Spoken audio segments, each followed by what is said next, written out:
안녕하세요. 보험금 팔례방입니다. 2010년 이전 생보 재해사망 특약에서 보험가입 2년 후 자살도 부책한다는 자살면책 제한 규정이 존재한다면 투신 자살 사망보험금은 지급되는지 여부에 대하여 서울중앙지법 2015 가단 5320-247 토대로 면밀히 이 사건을 들여다보겠습니다.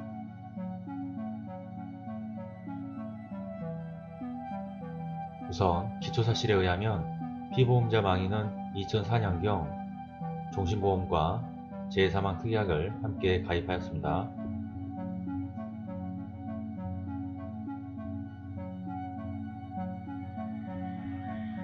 그로부터 2년이 훨씬 지난 시점에 집을 나간 후 투신 자살하였습니다. 쟁점 2. 청구 원인에 대한 판단. 1. 주의적 주장인 이 사건 사고가 우연한 외래의 사고인지 여부에 대한 판단. 이 사건 사고가 재해분류표에서 정하고 있는 이른바 재해를 직접 원인으로 하여 발생하였음을 인정할 근거가 없습니다.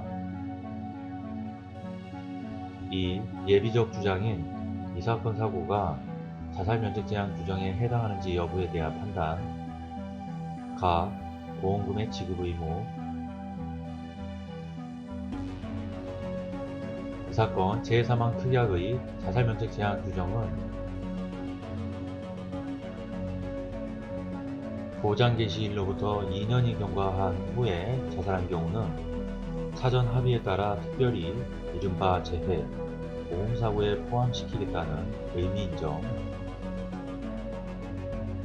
보험가입 당시 별도 합의로서 의미가 있는 부분은 부책사유를 정한 단서 부분, 즉 자살면책 제한 규정으로서 만일 자살이 재해에 해당하지 않는 것으로 해석한다면 단서 규정은 보험자의 일반적인 주장에 의하여 사문화되는 점.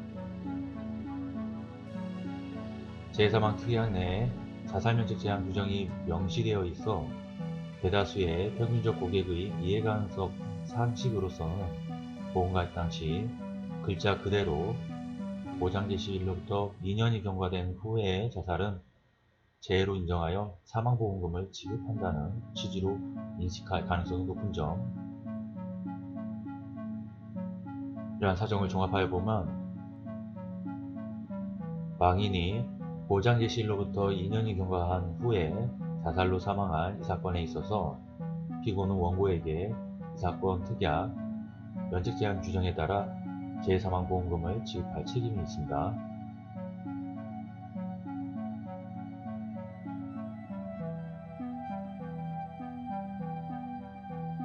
쟁점 3. 피고의 주장에 관한 판단.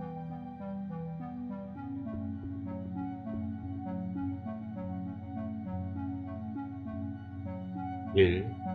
면책 제한 규정이 상법 제659조, 민법 제103조 위반이 되어 무효인지 여부. 상법 제659조 제1항은 피보험자가 고의로 사고를 일으킨 경우 보험자는 면책한다 라고 규정되어 있는데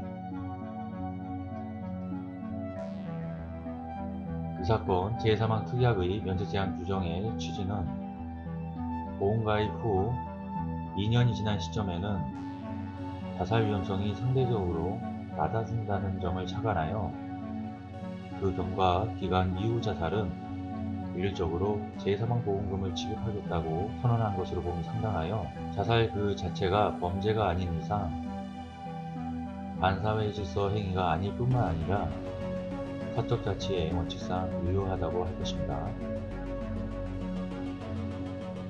2. 면책 제한 규정이 약관규제법 제6조에 위반하여 무효인지 여부.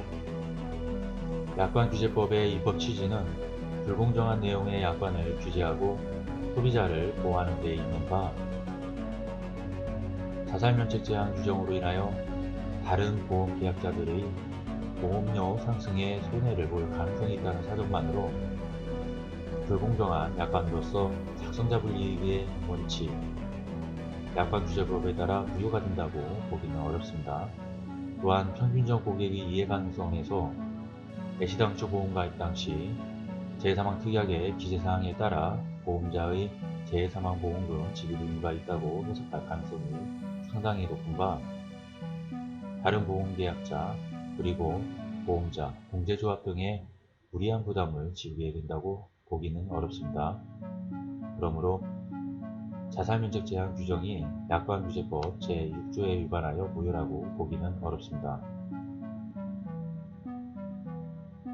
3. 면책 제한 규정의 의미가 재해 이외의 사망의 경우 일반사망보험금 또는 책임준비금 또는 기납입보험료의 지급을 의미하는 것인지 여부.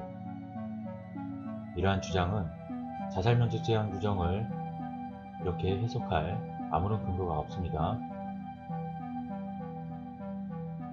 따라서 피고는 원고에게 재해사망보험금을 지급할 책임이 있습니다. 마치겠습니다. 긴 시간 시청해주신 점 고맙습니다.